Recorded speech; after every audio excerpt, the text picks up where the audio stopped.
Okay, here we have the care and feeding of the Yashicamat 124G. This is the battery compartment. You just undo it like that. Battery falls out. Now this is a zinc air battery, which means when you get one of these, there's a little tape tab on this end of it that covers the 4 air holes. What you do is you peel off that little tab and let it sit on the counter for a half an hour to let air in there, and that air reacts with the zinc, and what that does is creates a chemical reaction that gives it, I believe, 1.25 volts instead of 1.5 volts, or 1.3 I think, something like that. These used to be mercury, and when this camera was brand new, which sold for like $85 in the late 80s for a number of years, if you put a regular kind of common battery that looks like that now, that's not zinc air but it's alkaline, what it'll do is it'll give you a false reading on your light meter, and you can compensate for that. I don't know what it is. It's probably one stop. Who knows? Anyhow, so you put that in. Here's the focus. Here's a bayonet, a Bay 1 sun hood. They're handy. On the lower lens, they're necessary. Not necessary, but they help. This lens goes to the film. This lens goes to the finder up that way. There's the light meter. At the top, you'll notice when you lift the lid, it activates it. It's off. Now it's on. To do a pop-out focus, you take your finger and push it there, and it lifts that up so you can do the close focus, and then you just push it back with your finger and compose and shoot. If you want to do speed shooting, then push this, then push this all the way down and continue until that locks in the down position. Then you look through here, and this gives you the framing with this, so that you can just hold it up to your eye and shoot that way. And you would set the hyperfocus accordingly. F16, it'll grab a whole bunch of focus, so you don't even need to focus it, really. You can just move around and take pictures of things moving or people, whatever. And to release that, you push that little button. The aperture, the second adjust wheel is here, and the aperture adjust wheel is here. And as you move those, the needle and the yellow thing line up or not. Here's an X and an M flash sync. Leave it on X. If your self-timer gets kind of jammed, wiggle this around. Mark Hama puts a screw in there that keeps this in the X, because if that gets bumped up and you try to move the self-timer, it can lock the thing up. Not necessarily permanently, but you gotta sort of start fussing with it and releasing it with the shutter. Here's a shutter lock. To take the finder hood out, to clean the glass, you would take this little screw out, and this little screw, and that one, and that's it. And the thing will come out kind of, if I remember right, it kind of comes out at a weird angle because it needs, this stays put, and it'll sort of slide out, and then you can clean, there's a mirror in there at 45 degrees, you can clean that off really well. We'll use air or cloth or polishing cloth. And then the ground glass is up top, the ground glass and the Fresnel lens. And you can clean the underside of that and clean this one. That'll really help brighten up your image. Like I said, you can get a bright screen made for this. I've had one before in one of these, and it was superior. It made shooting very, very easy. Often I didn't need to use the close focus. I think you can get one from Maxwell Optics for $255. It has a little cutout. You'll see if you were to take that out of there, there's a round thing that the glass needs to fit on, and blah blah blah. So, they're expensive, but if you love the camera like I do, why not? When you shoot a picture, you wind it, you go around once and it stops. It goes around here until it stops. Then you take it backwards till it stops. Then you fold the handle back in. It says 24 exposure here right now. I'm going to open this because I have an exposed roll in here. I'm going to open it. If you change the pressure plate on the back, so now it says 12 exposure. If I move it back here, it says 24 exposure. If I move it to the 12 and then close it, right here it's going to say 12 exposure. It's really important to remember if you've got 120 or 220 film in it. On this side, you can set this little spinny thing on the handle to say daylight, black and white, so you can remember what's in it. But you got to get, if you're shooting 220, you got to have it on the 24 exposure or the pressure plate part that says 24 exposure here, because then the counter will work past 12. This is a spent roll of film, so what I'm going to do is I'm going to pull this tab and the roll pops out. Hold on to it, don't let it uncoil. Sometimes you need to. Fuji does a sticker thing. Kodak is always a thing, something you have to lick.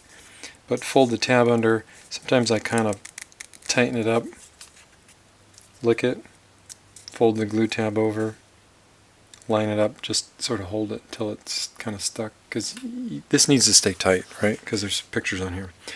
And it says exposed. This is C41 160 vivid color Portra film. I really like this film. Here's a new roll here. So to put a new roll in, you pull this other tab, change the spool to the uptake, get in there like this, pull the handle out, rotate it so that the slot is ready to receive the tab, open your film, use your nail or knife or something to carefully tear the tab, get rid of that, hold it like this. Oh crap, see that? Jumped out of my hand. It's kind of slippery. Put it in, lock it in, take the tab, move it up, put it into the uptake, hold it kind of tight while you're pulling it, be sure it's all lined up. You'll see this red mark that says 24 exposure film start mark, and over here it says 12 exposure mark. So whatever you're doing, you gotta start it a slightly different place. So I'm gonna wind this.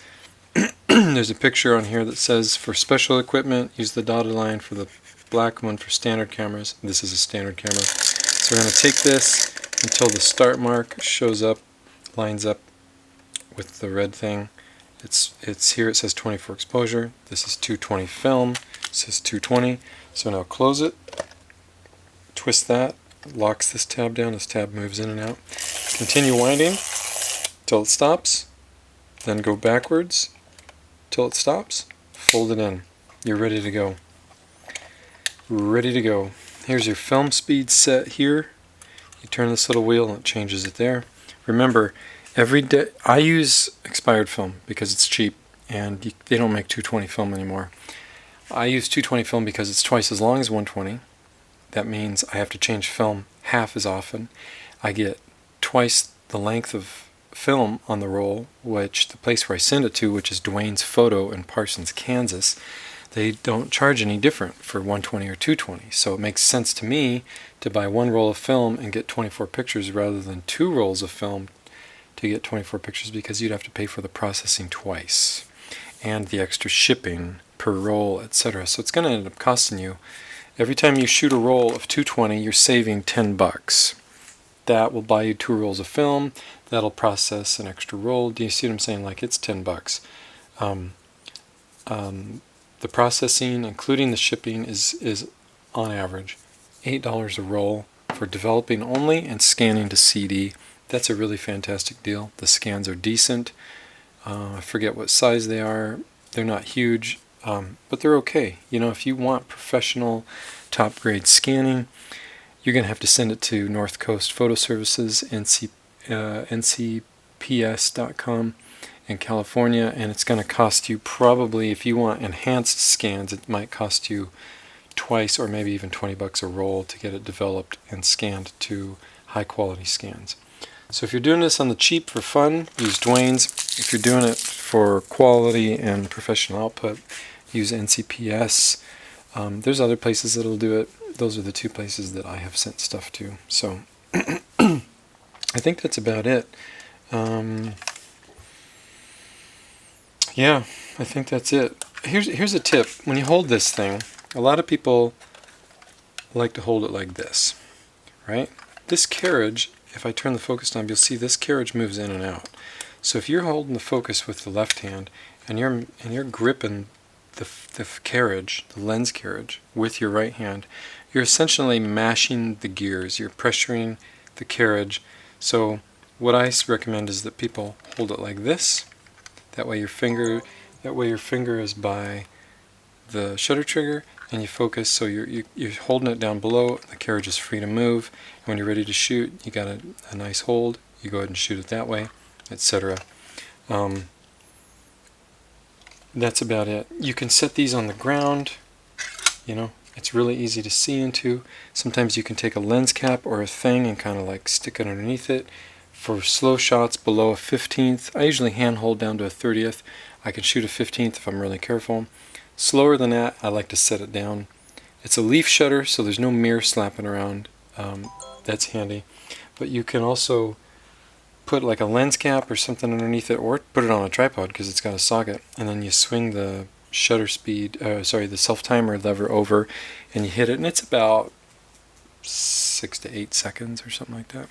And it'll go ahead and click and do the shot for you really slow. It goes down to bulb from 1 second up to a 500th of a second, and the aperture is 3.5 all the way up to 32. Surprisingly, I get really good pictures out of this, and I've used Hasselblad, I've used medium format, large format, 4x5 cameras. This is the camera that I tend to grab because it's really easy, it's compact, it has the light meter built in, it's really cool, and it takes really decent images, and it's cheap. You can get these for $100 to $150.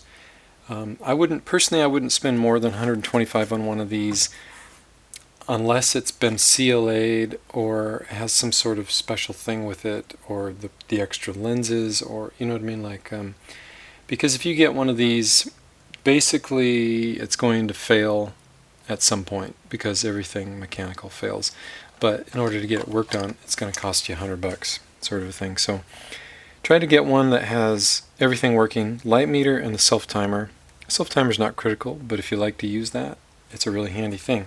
Light meter is essential. If you don't really want a light meter, you don't need a Yashicamat 124G. You can get the Yashica 124 that doesn't have the light meter. I think that's how it is. Or the Yashicamat. There's a Yashicamat, and there's Yashicamat E, and there's a Mat 24 and a 124G. The 124G was sort of the latest one. I think it's the nicest one. It's the one I like. This one's in great condition. All the leather's in good shape. But I've had lots of these before that have had like blue leather. I got one from Mark Hama, markhama.com. That had a bright screen in it that he had gone over. It was pretty rough on the exterior, but it worked perfectly. Focus was perfect. Everything's perfect. This we got for I think $150 on eBay, and it happens to be absolutely fantastic in every way. Sharpness, functionality, etc. So there you have it, the Yashicamat 124G. I think that I've covered it. The film changing, shooting, etc. Oh, you can also put a shutter release cable in here, which is kind of cool. There's also a sync port out for flash if you need to do that sort of thing. There's also a hot shoe, etc. I never use flash with it.